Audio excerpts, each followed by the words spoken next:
Every morning at 6 a.m., before the sun even cracked the sky, Mr. Alvarez stood in the kitchen, silently brewing coffee in a chipped blue mug. His kids, Mateo and Lila, would wake to the smell of toast and eggs, never once wondering how their father had slept, because he never spoke of his restless nights. He was a quiet man, not the kind who told stories at the dinner table or shared his feelings out loud. He nodded instead of speaking, patted backs instead of giving speeches. But his presence was thunderous in its own way, steady, constant, like the foundation of the house they lived in.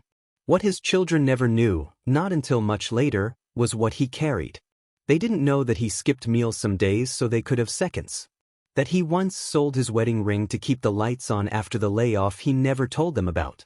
They didn't know he walked 2 miles to work for 6 months after the car broke down, telling them he just liked the exercise. They only saw the dad who always said, "Everything's fine."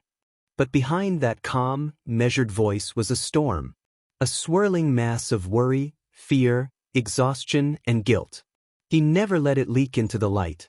He would go into the garage, sit on the old stool, close his eyes, and breathe deep, slow breaths like he was anchoring a ship during a hurricane.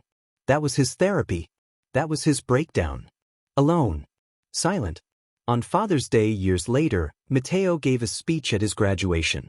He paused halfway through and looked at his dad. "I used to think my dad was just quiet.